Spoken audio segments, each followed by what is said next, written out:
that you never are. You can foolishly wonder why, my dear, through your cataracts and catarrh, you can squander away and sequester a drop of a precious year. But when your best days are yester, the rest are twice as dear. What good is a field on a fine summer night if you sit all alone in the weeds? Or a succulent pear if with each juicy bite you spit out your teeth with the seeds? Before it's too late, stop trying to wait for fortune and fate you're secure of. For there's one thing to be sure of, mate, there's nothing to be sure of. Oh, it's time to start living, time to take a little from the world we're given, time to take time, for spring will turn to fall in just no time at all.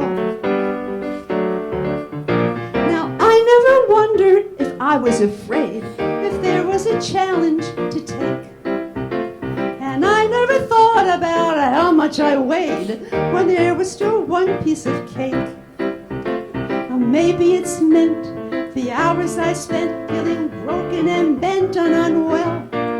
But there's sure no thing so heaven sent as a chance to raise some hell. Everybody, oh, it's time to start living, time to take a little from the world we're given, time to take time, for spring will turn to fall in just no time at all.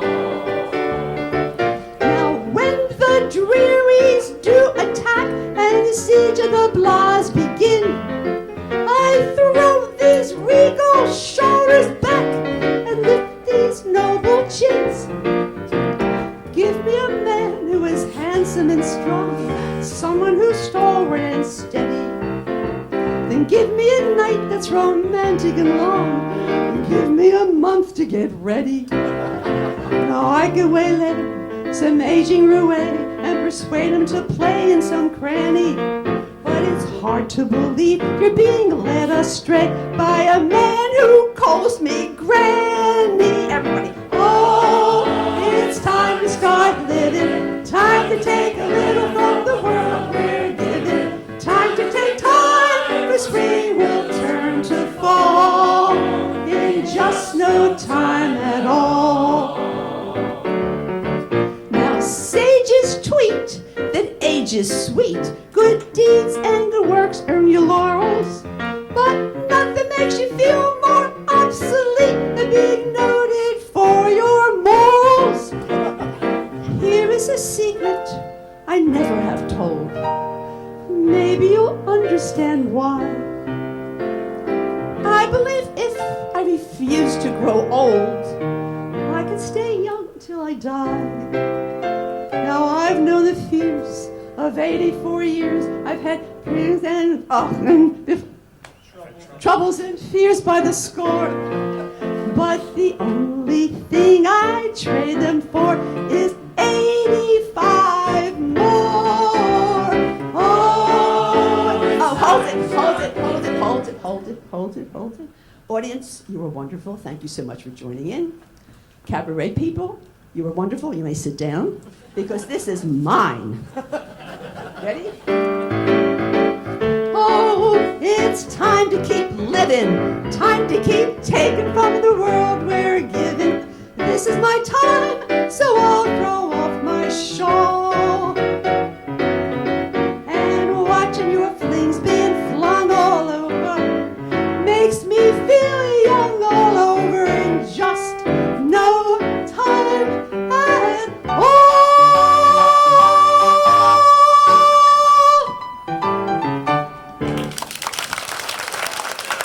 Thank you very much. Thank you all very, very much. I have a lot of thank yous to do right now before we end. And I want to say thank you to Bruce Curlis, the producing artistic director of the Ritz, who so graciously gave me the theater. And I must This is not something that he knew I was going to do, but this is what I want to do. I've been a subscriber to the Ritz for 20 years. They do the most marvelous productions, and I'm so thrilled to be able to come here. Those of you who live in the area, please, you're not a member, come, see the shows. They're wonderful. Okay. Next, I want to say thank you to Craig Hutchings, right, Hutchings? Okay. Who is Bruce's assistant. He took care of all the logistics. I had emails back and forth with him for months. He's not here today, but in absentia, I want to thank him. Next, I want to thank Christian for lights and sound, and very, very appreciative, and I know you're going to go out in there and even help out in the lobby. Next, I want to thank my cabaret friends, and they are truly my friends. We support each other, we care about each other. When someone is doing a show somewhere else, we'll go. And as Jeff said, it truly is a family. Those of you who have been in the theater or done singing, you come into a class, you come into a show, you don't know anybody, and by the time the show goes on, they're your best friends. Well, that's what cabaret is like, and we love it. So I want to introduce each one individually. First, we have Sue Smythe, please. Stand up. And next we have John Halloran. Then we have Michael Bauman.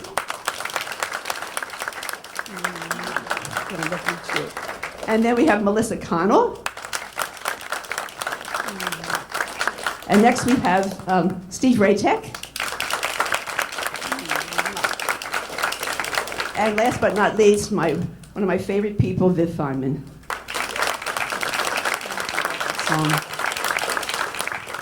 Next, I want to thank, now how do I thank this person? This man over there by the piano. He is the most incredible musician I have ever known. He can play almost anything. He can transpose. We come into class and say, I have a song, but I don't think it's in my key. And then he goes and changes it, and he does arrangements, and he's a singer and a pianist, and one of our cabaret family, and I can't thank you enough. Thank you, Jeff McDonald.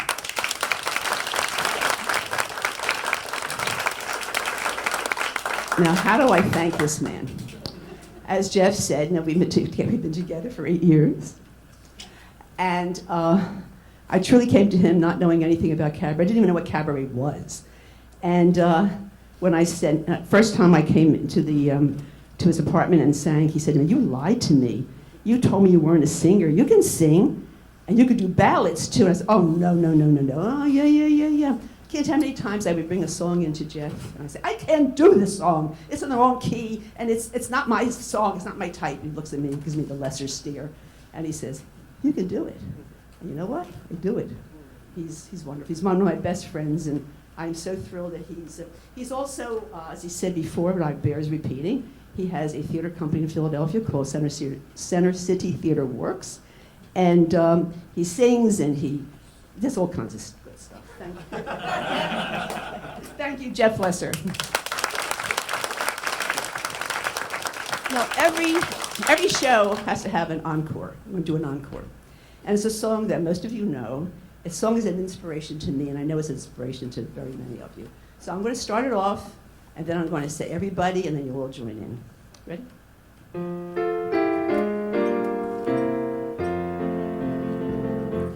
The best of times is now. What's left of summer